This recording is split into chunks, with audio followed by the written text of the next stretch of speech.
I just have a couple more questions. I wanted to get to a question earlier to Aaron Willman about subminimum wage. Aaron, you shared in your testimony how you started the White Cane Coffee Company because of lack of job opportunities that you and your brothers faced as people with disabilities. You made it a priority to pay your employees a fair wage and to provide high-quality jobs. Unfortunately, that's not the case for all employers. The Department of Labor has recently announced a proposed rule to phase out subminimum wages to workers with disabilities, but we all know that more work needs to be done to make this goal a reality.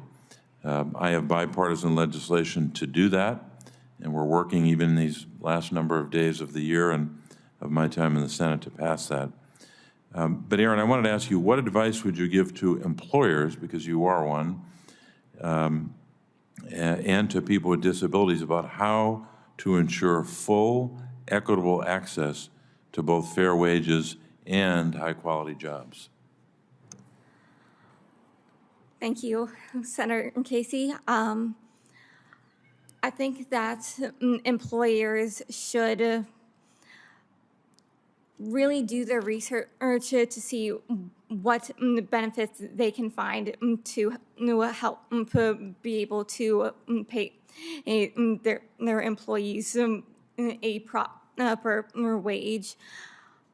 It is difficult out here for us, and so we are doing our best. And for the employees, they should know their worth and know that what they put into the job, they will get out of it, especially if you find a job that does pay a livable wage. Well, your testimony is especially significant and compelling because you see these issues from the perspective of someone who lives with a disability and also someone who has been an employer and a successful employer and an employer of people with disabilities. So we're grateful for that perspective. Mayor McDevitt, I wanted to ask you a question about the issues you raised about running for elected office, which I have done, not with the challenges and barriers that you faced. And I wanted to thank you for sharing your story. You've shared with me and with our colleagues the challenges you faced as a person with disabilities running for elected office and the lack of funding for reasonable accommodations for elected officials with disabilities to perform their duties once they're elected. You were the inspiration for a bill that I introduced called the Accessibility and Inclusion to Diversity Local Government Leadership Act, in which you made reference to.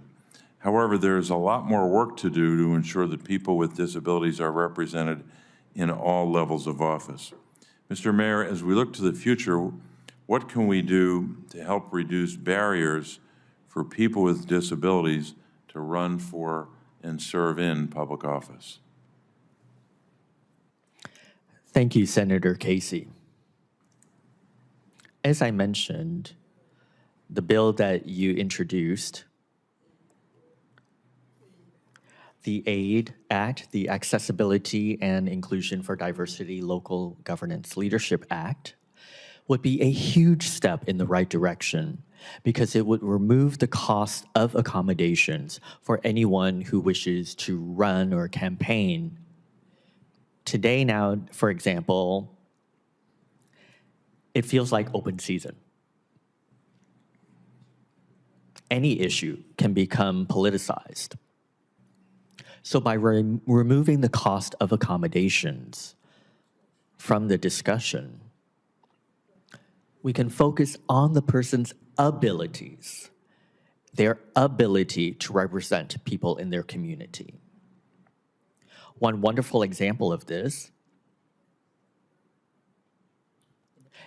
in the past, with Senator Fetterman's election, people questioned his ability to represent the state, the Commonwealth of Pennsylvania, because the accommodations became an issue. that should not have been an issue. It should not have been for discussion. Local governments are probably the most accessible place for people to start in terms of the political field. So your act would ensure that all politicians of both parties would be welcome to the table. And that would be a key first step. Thank you very much, and thanks for being both an advocate and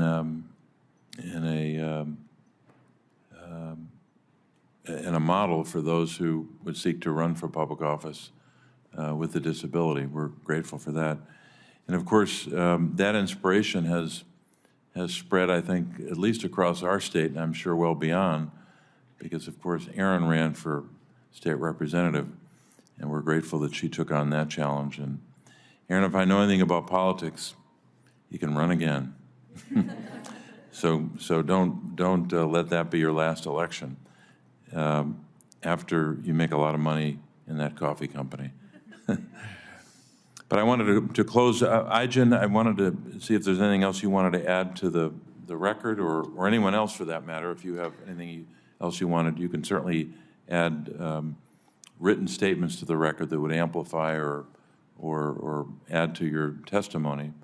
Mr. Chairman, before I end my time, I would like to take a moment to read a message from one of your Pennsylvania constituents. It's a statement from Dr. Amy Houtrow, physician and disability advocate from Pittsburgh, Pennsylvania, the city where I was born, actually.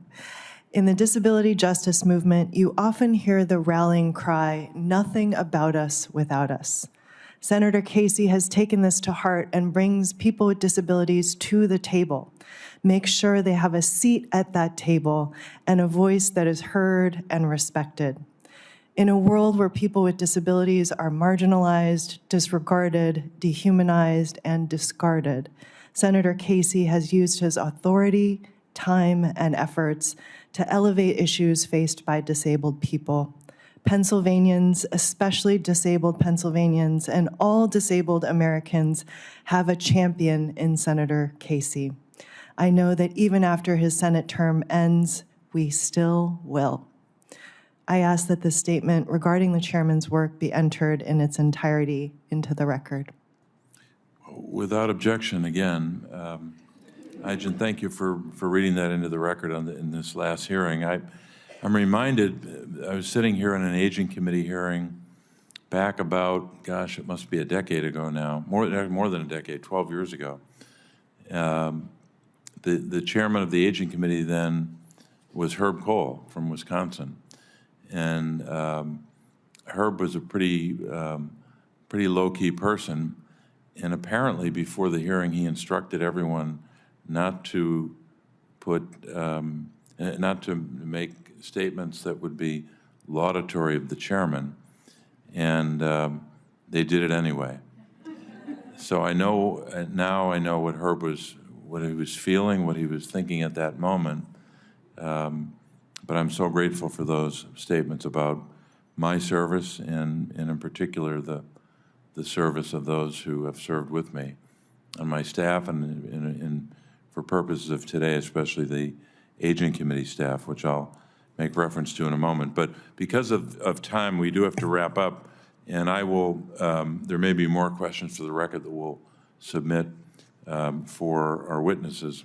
But I do want to start by thanking our witnesses for their testimony and the unique expertise that they bring to a hearing like this, both expertise that has its origin in their academic work, their work as advocates or researchers or experts in the field, but also that they bring to bear their own personal experience when they come to testify at this hearing and hearings like that we've had in the Aging Committee. So we're grateful for that. We're grateful for their testimony.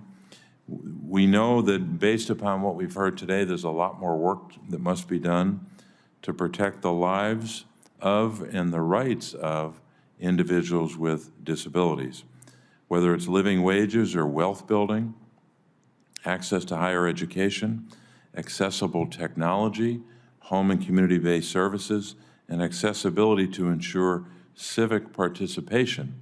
These are just a few, not an exhaustive list, of the many issues that people with disabilities face every day. As Ai-jen Poo just made reference to, there's a constant refrain in the over the years from the disability community: nothing about us without us. My job as chairman of this committee has never been to speak on behalf of seniors or on behalf of people with disabilities or the disability community. My job has been instead to be an advocate, as best I could do it, to be an advocate and to work as chairman to raise up the voices of both older Americans and people with disabilities. As I said in my opening statement, and we've heard from our witnesses, this work is not done. There's a lot more work to do. We all have an obligation to do that work. Elected officials play a role, advocates play a role, the business community plays a role. Every segment of society, every sector of our economy has a role to play in lifting up and affirming the rights of and the dignity of and the contributions of people with disabilities. So we've got to continue to advance disability policy that makes it possible for people with disabilities to be fully engaged Americans, to lead full lives, to enjoy the full measure of American freedom. I want to express my gratitude in particular for the work we've done to the Aging Committee staff, led by our staff director, Lizzie Letter, who's over my left shoulder, and Michael Gamel McCormick, who's right over on my right and your left, with that cool green tie on. Michael and Lizzie and their team have been extraordinary advocates in their own right, as well as Aging Committee staffers, working on hearings, working on research and investigations and other work on behalf of seniors and on behalf of people with disabilities.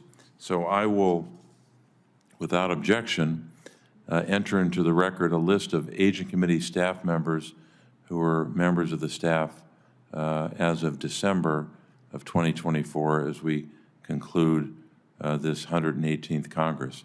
I also note for the record that we have a former Aging Committee staff director, Kate Mevis, who's in the audience, sitting next to our incomparable Chief of Staff, Kristen Gentile, for their work. Kristen presently and over many years, and Kate when she was a member of the Aging Committee staff and leading that staff in those years. And without objection, Ranking Member Braun's closing statement will be made part of the hearing record.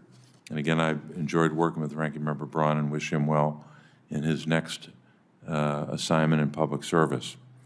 And once again, I want to thank the witnesses, and frankly, by extension, all the witnesses who have appeared before our committee over the years for their contributions. I have 35 statements for the record, some of which we heard today from Pennsylvania constituents that I'll enter into the record without objection.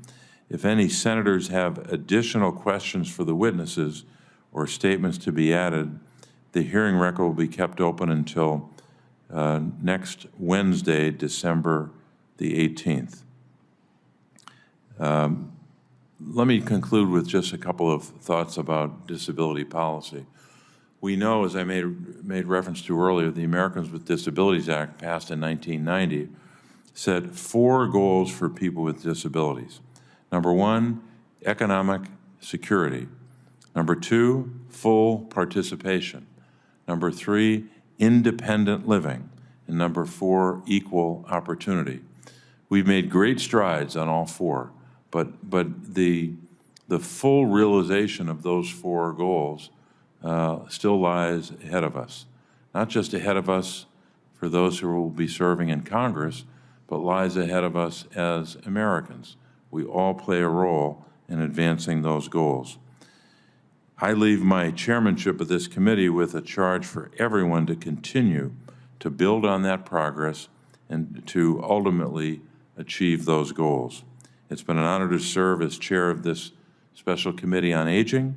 It's been an honor to serve in the Senate these 18 years. I want to thank you all for participating today. This concludes our hearing. Thank you.